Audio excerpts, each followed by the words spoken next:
പോയി നാടൊക്കെ ഒന്ന് കണ്ടിട്ട് വാ. കേരളം എന്ന് പറയുന്ന നാടല്ലേടാ ഏറ്റവും വലിയ യൂണിവേഴ്സിറ്റി. അവിടെ പഠിച്ചാൽ ലോകത്തെവിടെയും പാസ്സാവും.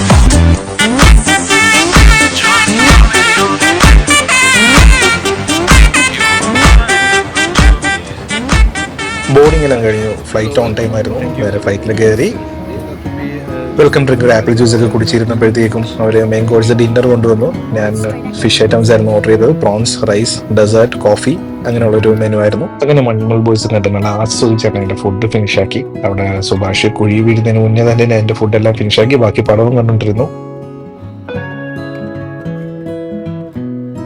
ഇതാണ് ഫ്ലൈറ്റിലെ ലാബറട്ടറി. ഒരു കുഞ്ഞൻ ലാബറട്ടറി സ്പേസ് ആണുള്ളത്. അങ്ങനെ പുറത്ത് വിൻഡോയിലൂടെ ബുർജ് ഖലീഫ ഒക്കെ കണ്ടിരുന്നു. അതിലും നന്നായിട്ട് സ്ക്രീനിലൂടെ ബുർജ് ഖലീഫ ഒക്കെ കണ്ടിരുന്നു. നമ്മൾ ദുബായിലെത്തി. ഇതൊരു 1.5 വലിയ എയർപോർട്ടാണ്.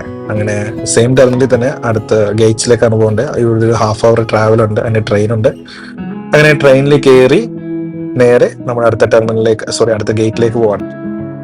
അങ്ങനെ ദുബായ് എയർപോർട്ടും ഡ്യൂട്ടി ഫ്രീ എല്ലാം എക്സ്പ്ലോർ ചെയ്ത് കുറെ എസ്കലേറ്റർ ഇറങ്ങി ബാക്കിയിലൂടെയൊക്കെ നടന്ന് അങ്ങനെ ഒരു ബഗ്ഗിയിലൊക്കെ കയറി അങ്ങനെ എൻ്റെ ഗേറ്റ്സിലേക്ക് ഞാൻ പോയിക്കൊണ്ടിരിക്കുകയാണ്. അങ്ങനെ പോകുന്ന വഴിക്ക് നേരെ അവിടെ ഒരു എമിറേറ്റ്സിന്റെ പ്രീമിയം ലോഞ്ച് ഉണ്ടായിരുന്നു. ലോഞ്ചിൽ കയറി അവിടെ നിന്ന് ഫുഡ് അടിച്ചു. വളരെ കുറച്ച് ഫുഡേ കഴിച്ചുള്ളൂ. കാര്യം നമുക്കിനി കൊച്ചിയിലേക്കുള്ള യാത്രയിൽ നന്നായിട്ട് ഫുഡ് അടിക്കാനുള്ളതാണ്. അത്യാവശ്യം നല്ല ഡെസേർട്സും കാര്യങ്ങളൊക്കെ ആയിരുന്നു. ടേസ്റ്റി ആയിരുന്നു ഫുഡെല്ലാം. പിന്നെ ഒരുപാട് മെനു ഉണ്ടായിരുന്നു. നല്ല അടിപൊളി മെനു ഒക്കെ ആയിരുന്നു അവിടെ ഉണ്ടായിരുന്നത്.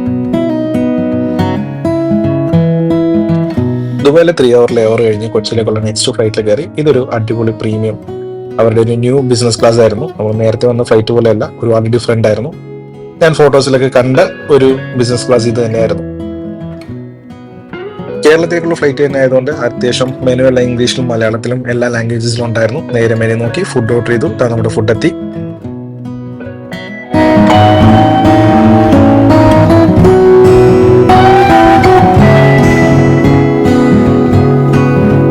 എല്ലാവരും പറയുന്നത് മടിക്കുന്ന ക്രോസൈൻ ആ സംഭവം ഉണ്ടായിരുന്നു.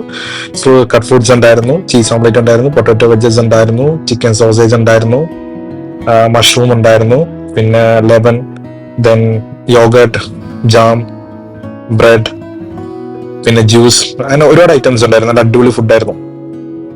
എല്ലാം നല്ല അടിപൊളി ടേസ്റ്റി ഫുഡായിരുന്നു. ഈ മഷ്റൂം അതുകൂടെ തന്നെ അധികം സ്പൈസസ് ഒന്നുമില്ല, നോൺ സ്പൈസി ഫുഡായിരുന്നു. ഒരു ബ്രേക്ക്ഫാസ്റ്റ് മെനു തന്നെയായിരുന്നു ഇത്. എസ്പെഷ്യലി ഈ ഒരു യോഗട്ട് സൂപ്പർ യോഗട്ടായിരുന്നു. നല്ല അടിപൊളി ടേസ്റ്റ് ഉള്ള ഒരു യോഗട്ടായിരുന്നു. അങ്ങനെ ഫുഡൊക്കെ കഴിച്ചു. മഹാരാജ മൂവിയും കണ്ട് ഇങ്ങനെ നൈസായിട്ട് മൂവി കണ്ട് ചെറുതായിട്ടൊന്ന് ഉറങ്ങി എണീറ്റപ്പോഴത്തേക്കും പുറത്ത് അടിപൊളി ഒരു സൺറൈസ് കണ്ടു. സൺറൈസും കണ്ടിരുന്നപ്പോഴത്തേക്കും ദ മോസ്റ്റ് ഹാപ്പിയസ്റ്റ് അനൗൺസ്മെന്റ് എത്തി. നമ്മൾ കൊച്ചി എത്തുകയാണ്. ഏകദേശം കൊച്ചിയുടെ മുകളിലൂടെ എത്തി. നമ്മുടെ NH ഒക്കെ മുകളിലൂടെ പോയി നേരെ ലാൻഡ് ചെയ്തു. ലാൻഡ് ചെയ്ത് കഴിഞ്ഞ് കേൾക്കുന്ന ഒരു അനൗൺസ്മെന്റ് ഉണ്ട്. അതാണ് ഏറ്റവും അടിപൊളി ഫീൽ.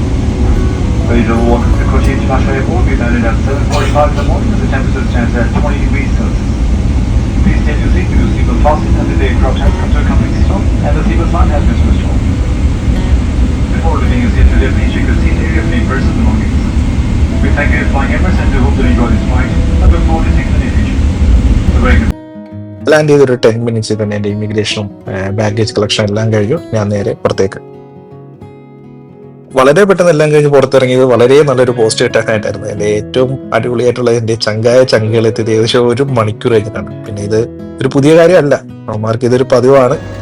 പിന്നെ അവന്മാരെ നോക്കിയത് അവന്മാരെത്തി. ഇനി അവന്മാരെ കൂടെ കയറി നേരെ വീട്ടിലേക്ക്.